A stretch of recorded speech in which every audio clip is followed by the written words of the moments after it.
Hello guys and welcome to this class. My name is Georjeliz González and my classmate is Landaeta. And today we're going to learn the correct use of there is, there are, and some and any. There is and there are used to indicate whether a person or object exists. So it could translate as I. But what are their differences? We use there is or there's with singular nouns, that is, an object, a person, or an animal. For example, there is a pencil, there is an apple, or there is a donut. Don't forget, we use there's more commonly in informal speaking. On the other hand, if we want to express that there is more than an object or person, we use there are, as in the following examples. There are 3 pineapples. There are sunglasses. There are 2 apples.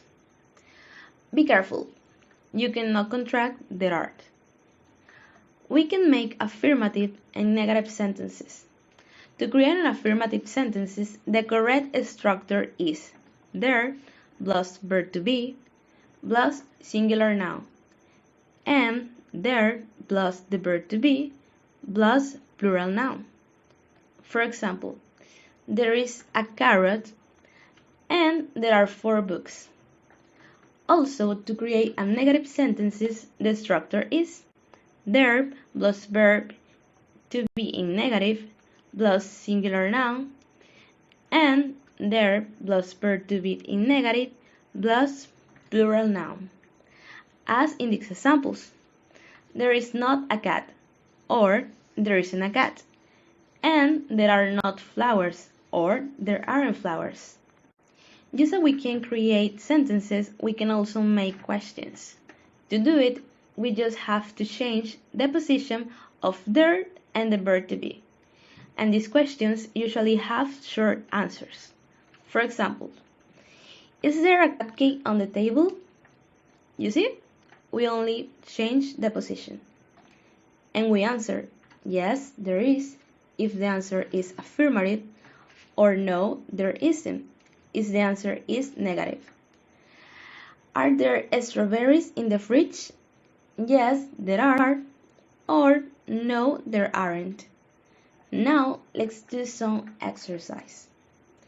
In this exercise, you have to put the correct answer in the blanks. You can pause the video and do them, and then see the correct answers. Answers.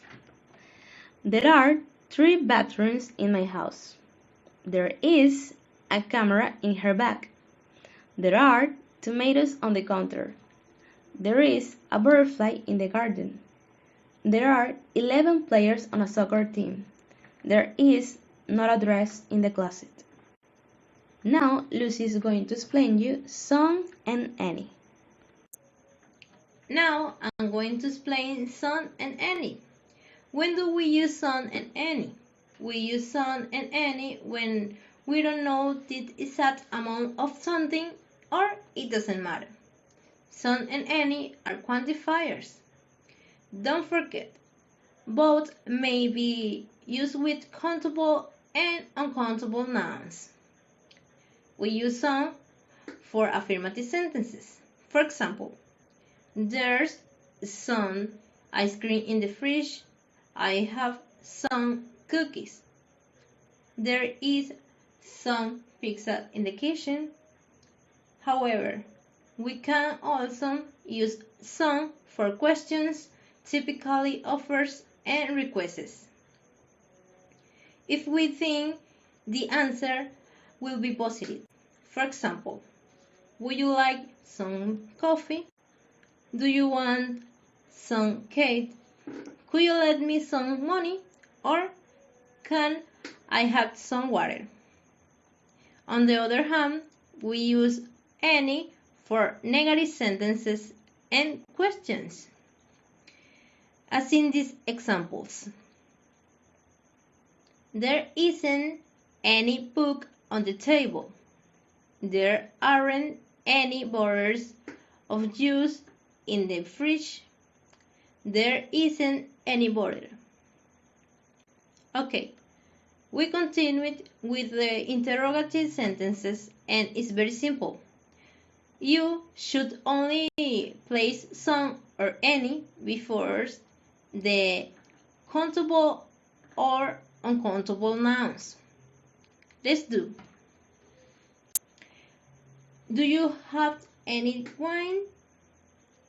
Is there any milk in the fridge? Are there any restaurants in your neighborhood? Can she speak any other language? Let's do some exercises. You can pause the video and do them, and then see the correct answers. Answers. There are some vegetables in the kitchen. Are there any candies in your bag? There aren't any taxis for here. We need some wood for the fireplace. Would you like to eat some Italian food? I haven't any work to do on the weekend. Well, that's it for now. We hope you put it into practice. And thanks for watching. See ya!